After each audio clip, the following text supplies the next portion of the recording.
akan dapat di situ apabila disebutkan akidah ahli sunnah wal jamaah, Asy'ariyah, Maturidiyah, kemudian ahli hadis dan satu lagi ahli sufi lah.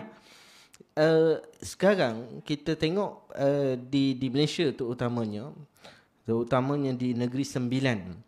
Negeri Sembilan, kita ada satu enactment yang baru diluluskan di ADUN, iaitu dimasukkan istilah ahli sunnah wal jamaah tu Asy'ariyah, Maturidiyah.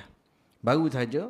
Kemudian pada 2010-an lebih kurang telah diwartakan tentang suatu ajaran Wahabiyah.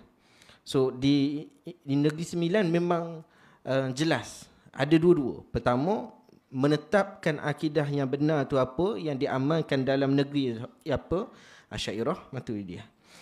Dan fatwa-fatwa yang menyekat ajaran-ajaran sesat seperti Taslim, Qadiani, anti hadis, ada juga adalah Wahabiyah. Soalnya sekarang, pada zaman sekarang ni kita kata Wahabi ni dia nak claim diri mereka tu sebagai ahli asar ataupun sebagai ahli hadis. Jadi soalannya, benarkah Wahabi ni berakidah tonggaknya sama dengan ahli hadis? Baik. Untuk kita menjawab soalan ni, dia sebenarnya kita kena menyelam sedikit pada bagaimana akidah ahlul hadis itu terbentuk. Kalau kita perhatikan, ulama hadis mutaqaddimin daripada sudut akidah mereka, kebanyakan mereka akan bertembung daripada satu sumber yang sama. Saya bagi contoh, Imam Al-Bukhari. Macam mana manhaj metodologi akidah Imam Bukhari? Menurut Al-Imam Ibnu Hajar dalam kitab Fathul Bari, ketika menjelaskan manhaj Imam Al-Bukhari, kata Ibnu Hajar, Imam Bukhari daripada segi lughah, beliau berpandukan pandangan-pandangan ulama lughah seperti Imam Al-Farra. Imam Al-Bukhari daripada sudut hukum hakam, fiqah, Imam Bukhari berpandukan cenderung kepada pandangan Imam Syafi'i. Okay.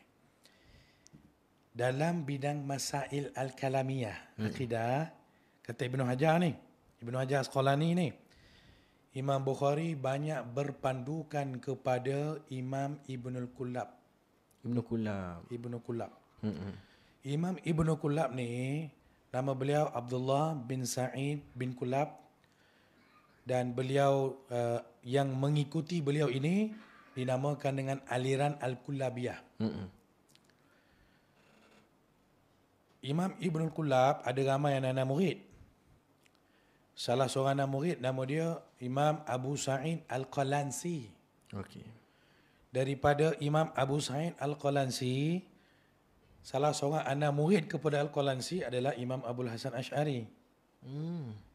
Jadi kita boleh nampak Imam Asy'ari punya guru adalah Ibnul Kullab.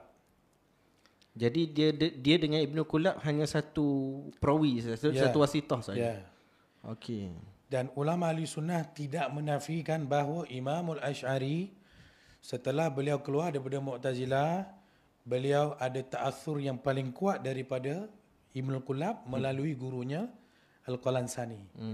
Ini ulama ahli sunnah tak menafikan yang ni. Jadi Imam Al-Bukhari pun berpandukan kepada Ibnul Kullab. Imam Asy'ari pun berpandukan kepada Ibnul Kullab. Kalau Imam Bukhari itu dah berpandukan kepada Ibnul Kullab, kita boleh rasa besar kemungkinan anak-anak murid beliau pun begitulah. Betul. Siapa anak murid Imam Bukhari? Imam Muslim, Imam Tirmizi. Maka kita tak pelik dalam Sahih Bukhari ke, dalam Sunan Tirmizi ke, pandangan-pandangan Ibnul Kullab itu ada sekali masuk. Salah satunya takwil. Dan nanti kita akan sebutkanlah. Jadi terbinanya manhaj akidah ulama hadis dulu, macam kita kata dia kan campur. Tapi salah satu yang dominan di situ adalah mereka berpandukan kepada Ibnul Kullab dan juga ulama-ulama lain.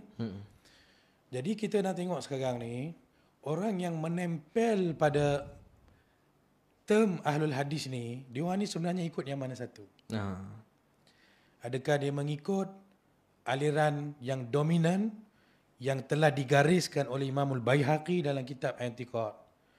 Hatta Imam Sabuni dalam kitab beliau pun membawa juga pandangan-pandangan yang sebenarnya bersangkut paut dengan Asy'ariyah. Kita nak buat macam mana kan? Imam Sabuni berguru dengan guru nama dia Abu Sahal Sa'luki. Oh, Sa'luki. Anak murid kepada Imam Asy'ari juga. Jadi aliran wacana akidah ahli sunnah ni dia mengalir. Ibnul Kullab pergi kepada anak murid, kepada Imam Asy'ari, pergi kepada Sabuni dan sebagainya. Okey, sekarang kita nak tengok orang yang menempel pada akidah ahli hadis ni sebenarnya apa yang diorang bawa. Yang diorang bawa ni sama tak dengan apa yang dibawa oleh Imam Bukhari, Imam Tirmizi? Sama tak apa yang dibawa dengan Imam Asy'ari, which is salah seorang ulama hadis juga. Kan? Saya nak selitkan tentang kata-kata seorang ulama Hanabilah, Al-Imam Abu Ya'la. Beliau sebut dalam kitab Tabaqatul Hanabilah, qad ajma'a ulama'u ahli al-hadis wal asy'ariyatu minhum. Kan? Jadi telah sepakat ulama ahlul hadis dan Asy'ariyah adalah sebahagian daripada mereka. Maksudnya Asy'ariyah termasuk dalam ahlul hadis termasuk dalam Asy'ariyah. Jadi soalan yang timbul sekarang, yang menempel ni akidah dia sama tak dengan ulama-ulama hadis yang dulu?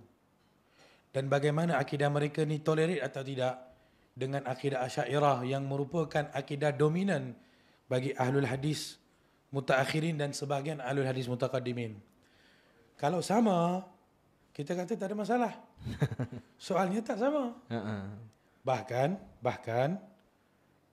yang menempel ni mengeluarkan Asy'ariyah daripada ahli sunnah wal jamaah dan macam-macam bentuk-bentuk yang kita sedia maklum. Maka justru melihat daripada sudut yang itu, kita merasakan aliran Wahabiyah ini memang tidak boleh diletakkan satu bakul dengan ahli sunnah wal jamaah.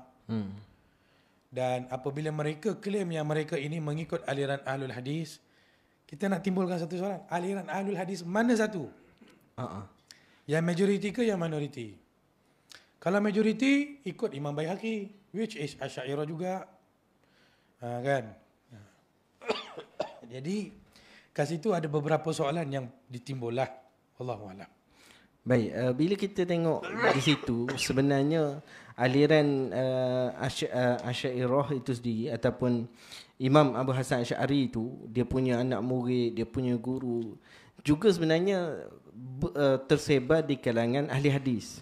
Jadi ahli hadis yang majoriti ni sebenarnya adalah ahli sunnah wal jamaah yang langsung tidak ada pertentangan, perbezaan dengan Asy'ariyah. Tapi bila kita tengok sekarang, macam kalau tadi Ustaz tanya, adakah sama aliran Wahabi dengan aliran ahli hadis?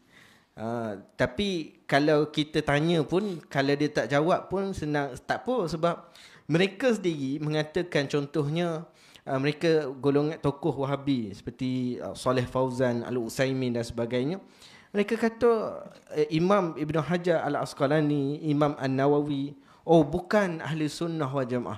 So di situ dia nampak, kalau kita kata Amirul Mukminin fil hadis, tokoh besar dalam bidang hadis, Imam Al-Hafiz An-Nawawi, ni ulama besar. Banyak kitab yang kalau tesis hadis zaman sekarang, kalau tak sebut salah satu nama daripada ni, memang masalah lah tesis dia.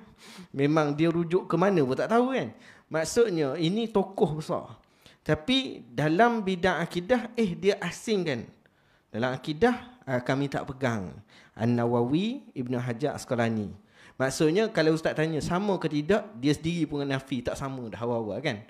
Jadi begitulah makna kita kata aliran Wahabi ini sebenarnya bukan daripada kalangan ahli hadis.